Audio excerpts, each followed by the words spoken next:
Andrew, let's bring in Derek Maltz, former special agent in charge for the DEA Special Operations Division. We spent some quality time together in the past after the murder of Jaime Zapata, which tragically still they're looking for justice for since the guys were acquitted of the murder.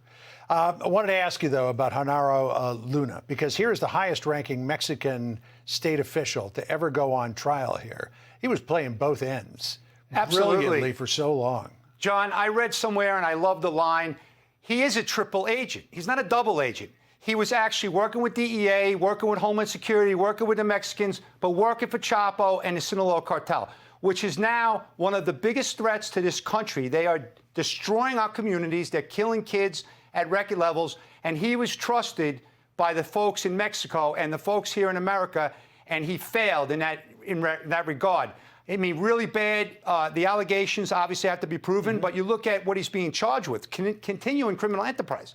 It's a top charge. So if he goes down, what effect could that potentially have on the way business is done in Mexico and our relationship with the Mexican government? Well, number one, I hope this trial will wake up America as the systemic corruption that law enforcement faces every day of the week. So our U.S. law enforcement puts their life on the line. They go out and they arrest these guys. They get the evidence. They indict. The prosecutors do the right thing, get the indictments. We push those packages to Mexico. It goes into the black hole. And then you can't apprehend them. You can't extradite them because they're all on the payroll. I mean, millions of dollars in cash. This is not something we just heard about. This has been going on for years. And everyone that works in drug enforcement understands this is the biggest obstacle that we have to keep Americans safe.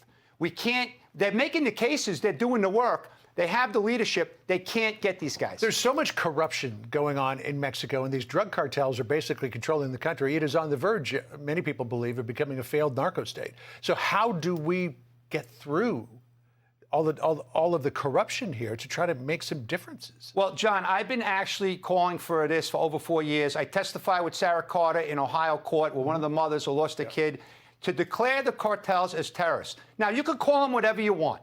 They started as drug cartels. They're no longer drug cartels. Drug cartels to transnational criminals, but now narco-terrorists at the maximum level. Here's the point, that you could call them anything you want, but we have to start treating them like they are enemies of America, because that's what they are. They're enemies of our kids. They're killing 9,000 kids a month, 9,000 Americans, every day. Yeah.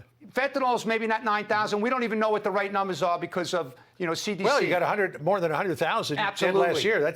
But John, you know that the Families Against Fentanyl just analyzed the CDC data, and they've determined the fastest growing population demographic is kids under 14 that are dying. 250% increase in the last couple of years. So let's look at what happened in Goshen, California. 6 people that were killed in the middle of nowhere, California, really a small farming community, including the 16-year-old mother and her 10-month-old son. Both shot point-blank range in the head. I mean, what kind of monster do you have to be to shoot a 10-month-old in the head? And then take a look at this map. This is cartel activity across the United States. It's compiled by the DEA. These figures are from 2015. It's literally in every state except for the Northern Plains states, Idaho, Montana, and Wyoming. There's probably some activity there. I think Missouri as well. But this is 2015. This is 5 years ago. It's got to have changed since then. Absolutely. It's in every city in America, whether it's gangs, whether it's, overdose deaths, fentanyl poisonings, whatever you want to call it. Massive methamphetamine that is inundating our cities, right? They just recently seized 3,000 pounds of liquid meth coming in South Texas. Border Patrol's doing a great job. But here's the thing. You could paint the picture where every city in America is impacted by these drug cartels. And I say that only because that's what people refer to them as. Yeah. But they're Mexican terror cartels. So you say designate them foreign terrorist organizations, which this administration will not do. Designate them and go after them like they're the enemies of America, like Michael Waltz and Dan Crenshaw are pushing this. And guess what? They're American patriots like Green Beret Michael and then a Navy SEAL who lost his eye in Afghanistan. They understand how to destroy the enemies of America. And these guys are the biggest threat to our country. We have never had any in the historic history of America killing this many Americans, especially our kids. So everyone should be outraged. It's not a red or a blue issue. It's red, white, and blue. All Americans should care. Derek, it's great to catch up with you again. It's been a while. Thank you, sir. Appreciate you coming in. We'll talk more.